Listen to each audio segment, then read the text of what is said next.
بسم اللہ الرحمن الرحیم۔ رنگین کہکشاں، مصنف ایم اے راحت۔ ایپیسوڈ 20۔ علی دانش کے بارے میں حسن نے کہا تھا، یہ حضرت بہتر ہے کہ ہم پر مسلط نہ رہیں بلکہ دور دور سے ہی اپنا کام سر انجام دیتے رہیں۔ یہ بات تو پہلے ہی بتا دی گئی ہے۔ میں نے کہا، جن لوگوں نے بھی یہ فیصلہ کیا ہے میرے خیال میں دانش مندی سے کیا ہے، چونکہ ہم دونوں کے درمیان مستقل طور پر کسی تیسرے کی گنجائش ہی نہیں۔ میں تو اس بیچاری حنا اور رافیہ کے لیے افسردہ ہوں۔ پتہ نہیں انہوں نے ہم سے کیا کیا امیدیں وابستہ کر رکھی ہوں گی، ہم نے ان کی آرزوؤں پر پانی پھیر دیا۔ جی ہاں، وہ تو سب آپ سے عشق کرنے کے لیے تیار ہوں گی۔ کیا بات کرتے ہو یار؟ تیار ہوں گی سے تمہاری کیا مراد ہے؟ کیا تم نے ان کے انداز سے محسوس نہیں کیا؟ اچھا میرے بھائی، ٹھیک ہے، جو کچھ بھی تم سوچ لو وہی درست ہے، اب فضول باتوں سے گریز کرو۔ یار اگر اجازت دو تو ایک کام کر لوں؟ وہ کیا؟ میں نے چونک کر پوچھا۔ بس انہیں بتا آؤں کہ پھر ملاقات ہوگی۔ دیکھو نا کیسی غیر اخلاقی حرکت ہے، کیا وہ نہیں سوچیں گے کہ ہم ان سے ملے بغیر روپوش ہو گئے؟ انچارج صاحب، ہوش و حواس قائم رکھیں، زیادہ بے ہوشی نقصان دہ ہوتی ہے، میں نے کہا، اور وہ خاموش ہو گیا۔ علی دانش سے رات کو تفصیلی ملاقات ہوئی۔ وہ کہنے لگا، میں نے یہ بات معلوم کر لی ہے کہ آپ لوگوں نے اس سے پہلے کبھی وادی ہنگاریہ یا اس کے نواحی علاقوں کا رخ نہیں کیا، چنانچہ میں نے بڑی تفصیل سے یہ نقشے تیار کیے ہیں اور ان کے مطابق ہم لوگ سفر کریں گے، یا پھر ساری صورتحال آپ کے گوشے گزار کرنے کے بعد یہ فیصلہ کیا جائے گا کہ آپ لوگ کس انداز میں کام کا آغاز کرتے ہیں۔ پیارے بھائی علی دانش، ویسے تو تم شکل و صورت سے خاصے دانش مند نظر آتے ہو، اور ہمیں یہ بھی بتا دیا گیا ہے کہ ہمیں ہر وقت تمہارا احترام کرنا ہے، لیکن اگر کوئی ایسی چیز جو ہمارے حلق میں اٹک جائے تو اس کے بارے میں اگر تم سے کوئی درخواست کی جائے تو مان لو گے؟ علی دانش خفیف انداز سے حسن فیروز کو دیکھنے لگا اور پھر اس نے کہا، جی فرمائیے، کیا بات ہے؟ وہ اصل میں لفظوں کا استعمال کرتے ہوئے ذرا احتیاط رکھا کرو، بہت عرصے سے مجھے قبض کی شکایت ہے۔ حکیم صاحب قبلہ نے خاص طور پر ہدایت کی ہے کہ ثقیل غذا بے شک کھا لو، لیکن ثقیل الفاظ سے پرہیز کرنا، یعنی انہیں سمجھنے سے بھی اور زبان سے ادا کرنے سے بھی۔ چنانچہ آپ کی بڑی عنایت ہوگی کہ اگر آپ ہم سے سادہ زبان میں گفتگو کریں۔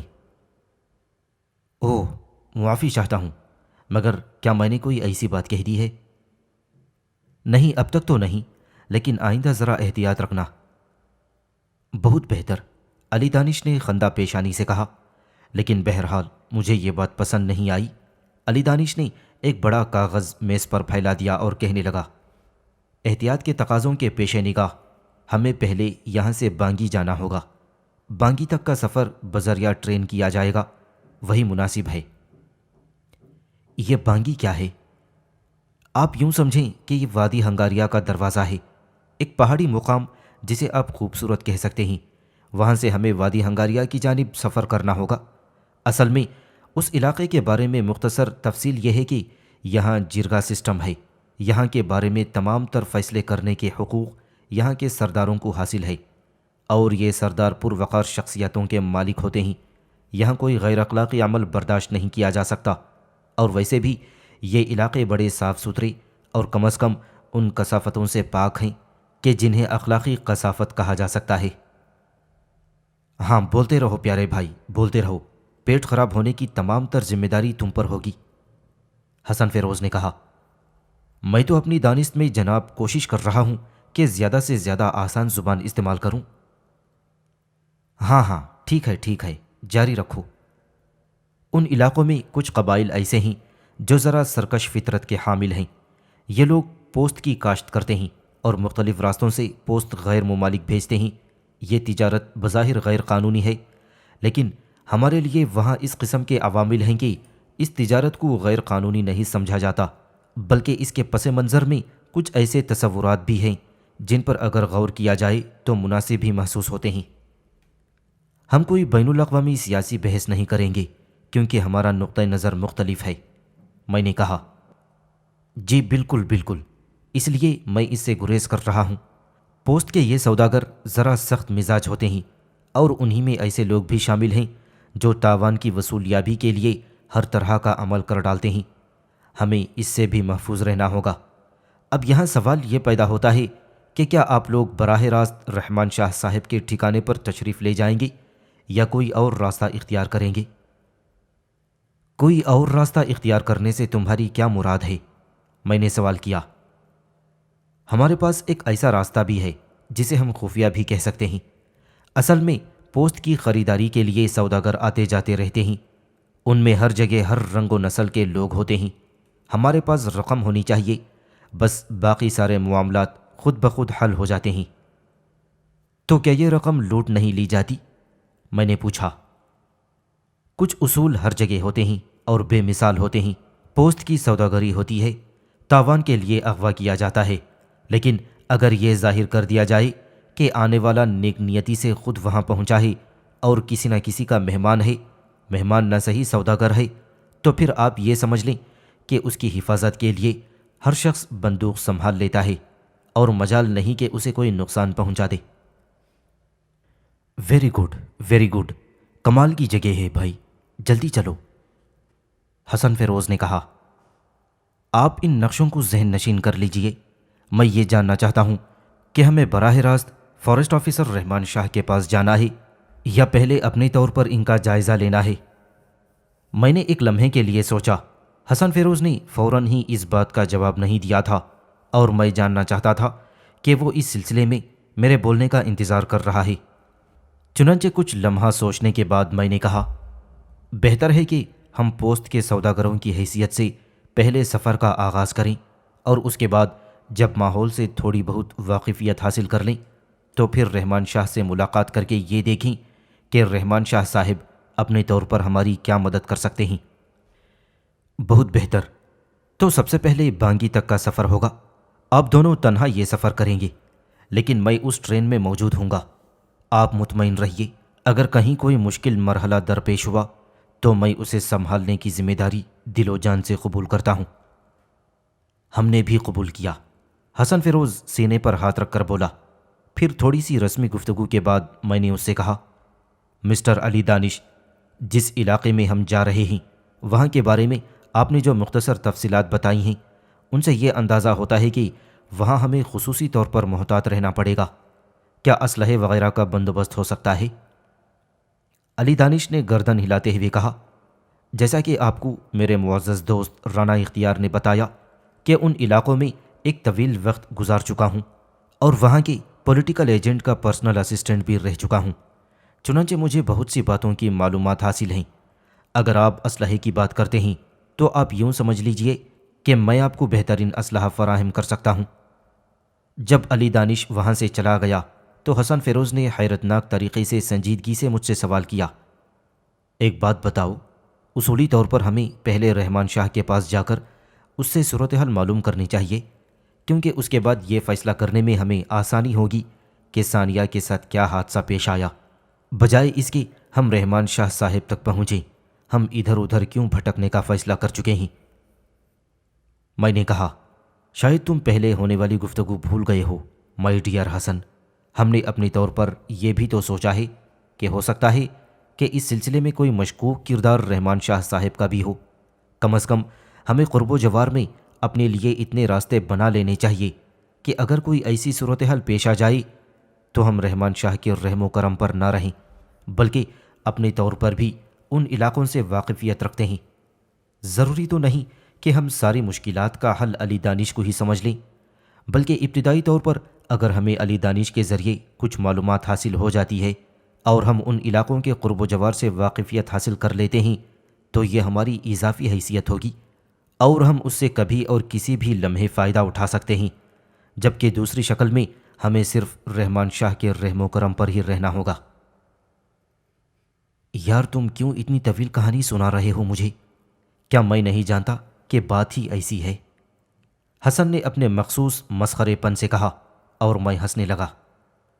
میں جانتا ہوں چیف، آپ نہایت اعلیٰ صلاحیتوں کے مالک ہیں۔ ارے بس وہ میری کیا اوقات ہے؟ حسن فیروز نے کہا۔ دوسرے دن علی دانش نے تمام انتظامات مکمل کر لیے اور اس کے بعد ہم ایک ٹرین میں سوار ہو کر ایک نامعلوم منزل کی جانب چل پڑے۔ ذہن میں بہت سے خیالات تھے جو عجیب و غریب کیفیات کے حامل تھے۔ ٹرین کے سفر میں نہ جانے کیوں حسن فیروز پر بھی خاموشی کا دورہ پڑ گیا تھا۔ مجھے بھی سوچنے کے لیے وقت مل گیا تھا۔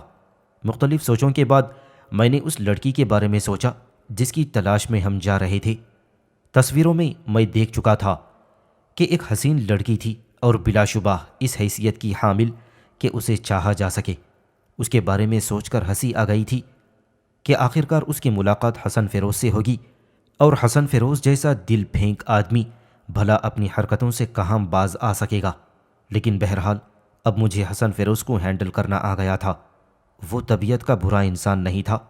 یہ الگ بات ہے کہ ہر حسین عورت کو دیکھ کر پھسل جانا اس کی فطرت میں شامل تھا۔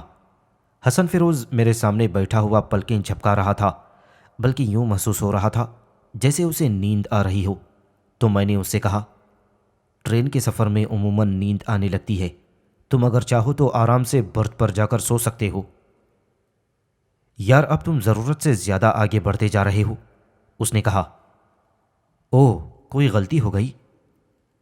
غلطی نہیں، میں یہ سوچ رہا ہوں کہ تمہیں آخر میرے دل کی باتیں کیسے معلوم ہو جاتی ہیں۔ میں واقعی سونا چاہتا ہوں۔ میں ہنسنے لگا۔ حسن فیروز جا کر برتھ پر سو گیا تھا۔ علی دانش کا کہیں پتہ نہیں تھا اور میں سوچوں کی دنیا میں گم تھا۔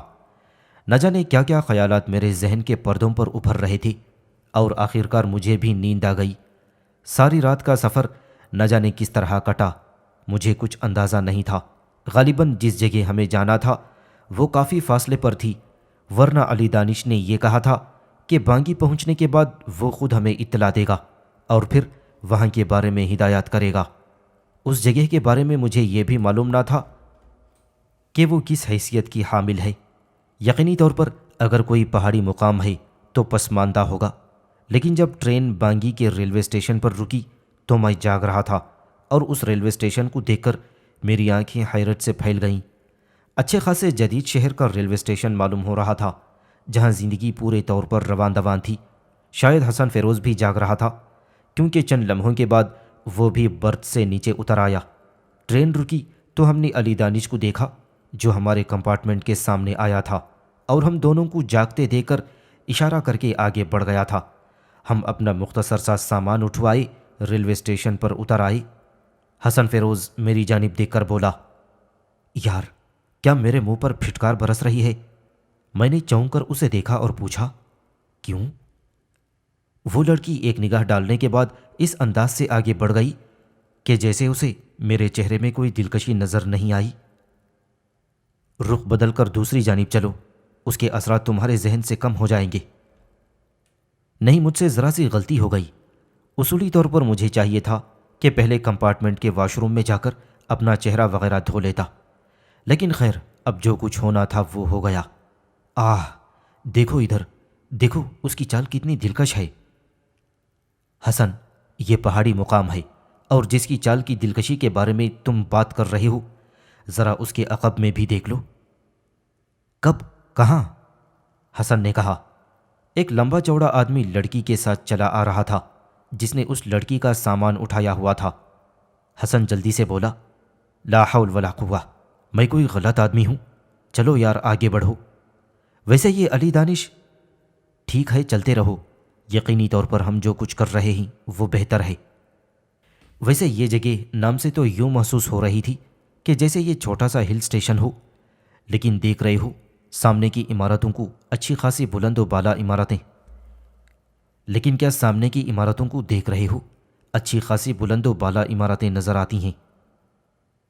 ہاں چلو دیکھو ان عمارتوں میں ہمارے لیے کیا ہے، میں نے کہا، اور کچھ لمحوں کے بعد ہم ریلوے اسٹیشن سے باہر نکل آئے۔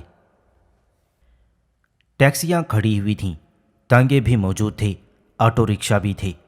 زندگی بھرپور طریقے سے روان دوان تھی اور چھوٹی بڑی عمارتیں بکھری ہوئی نظر آ رہی تھیں۔ غالباً یہ کوئی ہل اسٹیشن ہی نہیں تھا، بلکہ یقینی طور پر اس کی رونق کی وجوہات کچھ اور بھی تھیں جن کے بارے میں نہ تو علی دانش نے ہمیں بتایا تھا اور نہ ہی یہ پوچھنے کی ضرورت پیش آئی تھی۔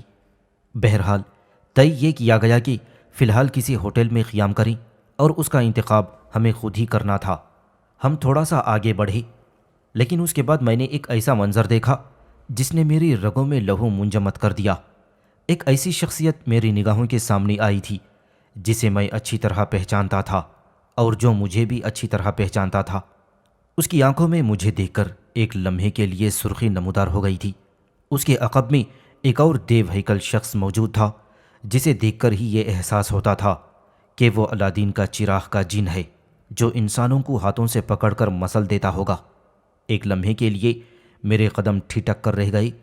جو تربیت مجھے مہارت خان نے دی تھی اور جس کو کرنل ہمایون نے جلا بخشی تھی، وہ ایک لمحے کے لیے نہ جانے کہاں ختم ہو گئی تھی، جبکہ حسن فیروز میری کیفیت سے بے خبر پر اطمینان انداز سے چاروں طرف دیکھ رہا تھا۔ پھر وہ اچانک میری طرف متوجہ ہوا اور مجھے دیکھ کر حیران رہ گیا۔ غالباً اسے میرے چہرے پر ایسی بات نظر آئی ہوگی کہ اس نے محسوس کیا اور جلدی سے بولا، ارے تمہیں کیا ہوا؟ حسن، وہ دیکھو، ادھر دیکھو۔ میں نے سہمے ہوئے انداز میں انگلی سے اشارہ کیا اور حسن چونک کر ادھر دیکھنے لگا۔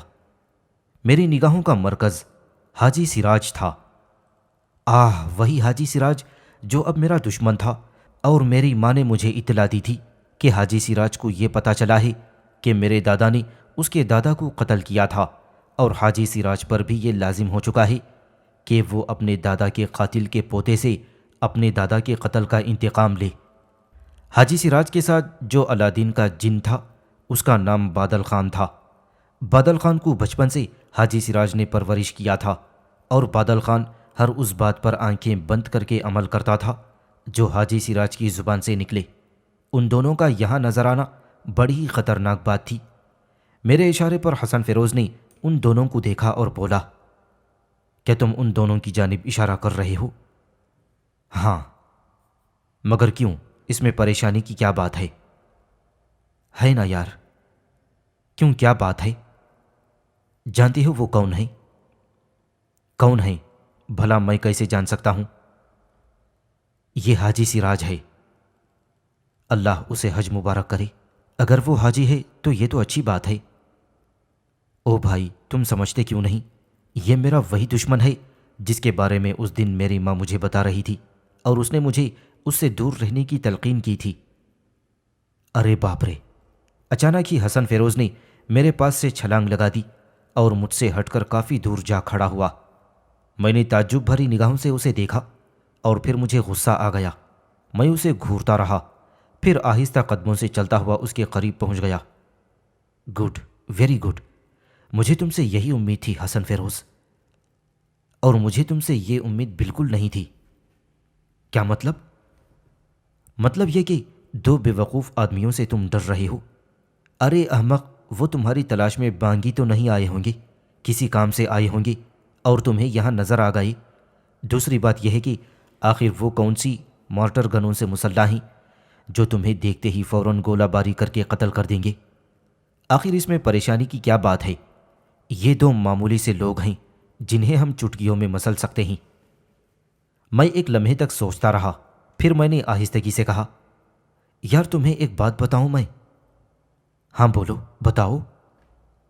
بات اصل میں یہ ہے کہ ہم لوگ بچپن سے اپنی دوستی اور دشمنی کا دھیان رکھتے ہیں۔ تم مجھے 50 آدمیوں میں ڈنڈا دے کر کھڑا کر دو، کم از کم 25 کو زخمی کر دوں گا، لیکن یہ خاندانی دشمنی، توبہ توبہ، بس اس سے جان نکلتی ہے۔ اور یہ بادل خان نہیں، ہاتھی خان ہے۔ اب مجھے تمہارا دماغ خراب معلوم ہو رہا ہے، حسن نے کہا۔ ارے تم شیر ہو، شیر۔ دادا جان نے تمہیں نہ جانے کیا کیا کچھ سکھایا ہے، اور تم تو مہارت خان کا نام لیتے ہو جس نے تمہیں بڑی مہارت سے مارشل آرٹس کا ماہر بنا دیا۔ وہ سب اپنی جگہ ٹھیک ہے پیارے بھائی، مگر وہ، اوہ دیکھو دیکھو، دیکھ لیا، اوہ دیکھ لیا، آخر دیکھ لیا اس نے مجھے، اوہو اسی طرف آ رہا ہے۔ نہ جانے کیوں اس وقت مجھ پر ایک عجیب سی کیفیت طاری ہو گئی تھی، ایسی کیفیت جس پر میں خود جس قدر ہنستا کم تھا۔ سمجھ میں نہیں آ رہا تھا کہ یہ کیا ہو گیا ہے، کوئی بات سمجھ میں نہیں آ رہی تھی۔ بس یہی کہا جا سکتا تھا کہ ابتدا میں جو کچھ ذہن میں ٹھوس دیا جائے وہ بڑی اہمیت کا حامل ہوتا ہے اور پھر اس سے پیچھا چھڑانا مشکل ہو جاتا ہے۔ حاجی سراج میرے قریب پہنچ گیا۔ اس کی نگاہیں مجھ پر جمی ہوئی تھیں اور وہ گہری نظروں سے میرا جائزہ لے رہا تھا۔ میرا بس دم نکلا جا رہا تھا اور میری سمجھ میں نہیں آ رہا تھا کہ میں حاجی سراج سے کس طرح آنکھیں ملاؤں۔ ایسے وقت میں حسن فیروز آگے بڑھا اور اس نے حاجی سراج کو سلام کیا۔ وعلیکم السلام۔ حاجی سراج نے سلام کا جواب حسن فیروز کو دیا اور گھور کر مجھے دیکھتا رہا۔ پھر اس نے حسن فیروز سے پوچھا، تم کون ہو اس کے؟ A friend in need is a friend indeed. کیا؟ حاجی سراج نے منہ پھاڑ کر اپنے ساتھی بادل خان کی طرف دیکھا اور پھر بولا، تمہیں معلوم ہے میرے دادا کو اس کے دادا نے قتل کیا تھا۔ No way, did he meet a premature death? او بھائی تو کیا بک رہا ہے؟ میری سمجھ میں کچھ نہیں آتا، اب مجھے اس سے بات کرنے دے۔ حاجی سراج بولا اور میری طرف رخ کر کے کہنے لگا، کیا نام ہے تیرا؟ مسٹر جسٹ اے منٹ، حسن فیروز نے کہا اور پھر میری طرف رخ کر کے بولا، in this trouble nobody except God can help you. Haji Siraj سر کھجانے لگا، پھر بادل خان کی طرف متوجہ ہو کر بولا، کوئی غلطی ہو گئی ہے۔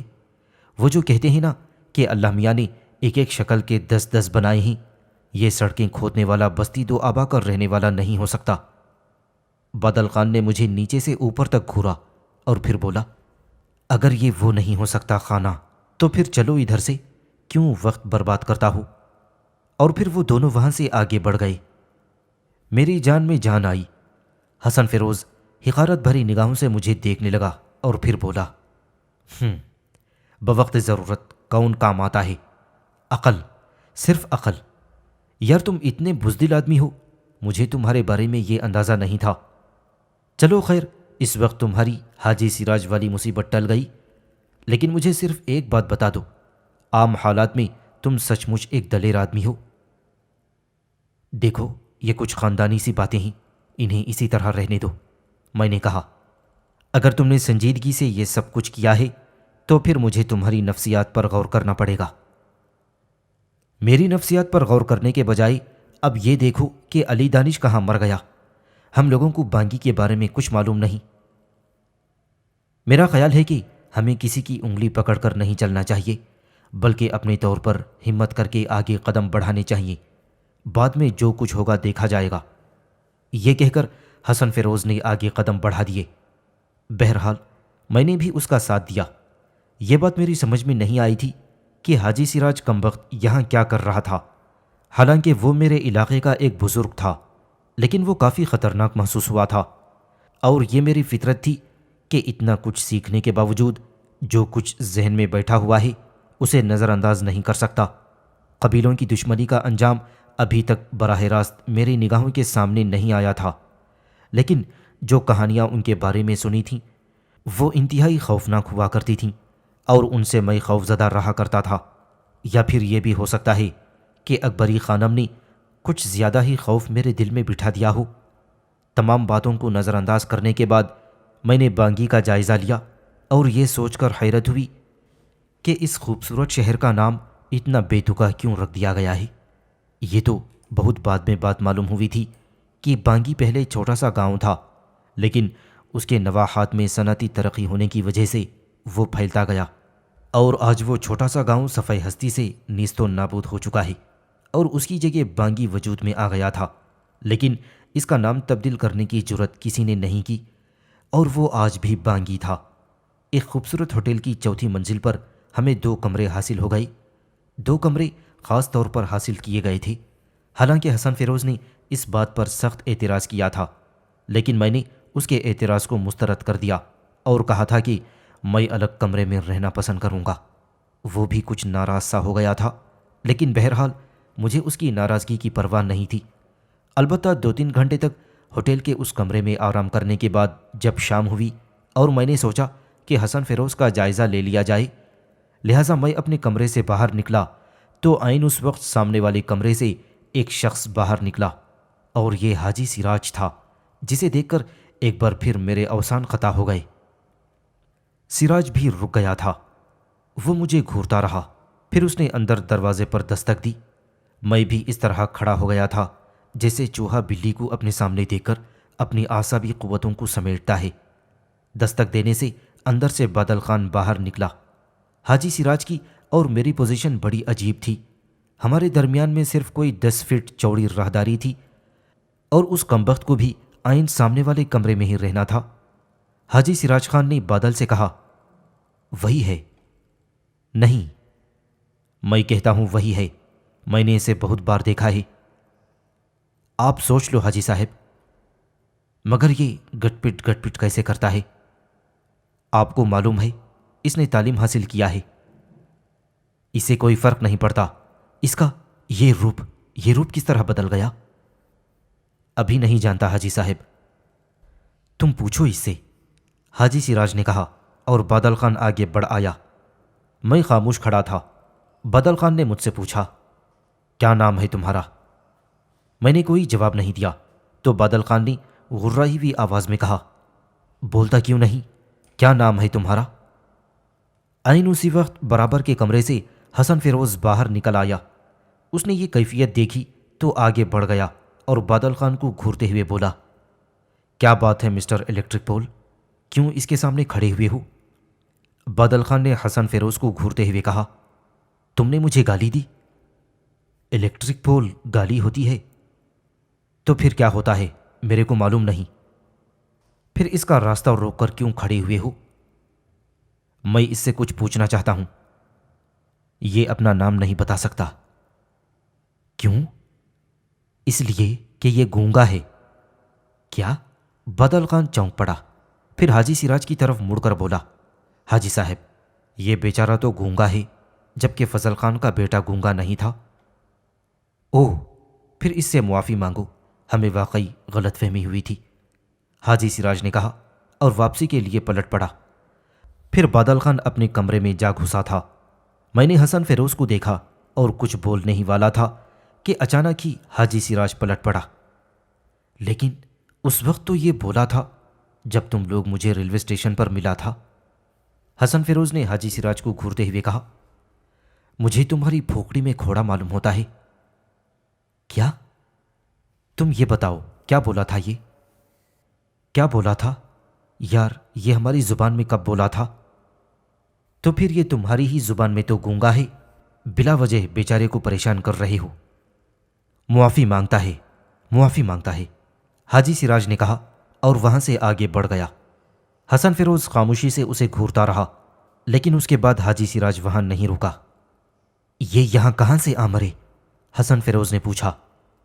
یار نکل چلو یہاں سے، یہ تو بڑی گڑبڑ ہو گئی، پتہ نہیں کیا چکر ہے، یہ لوگ کس کی تلاش میں آئے ہوں گے۔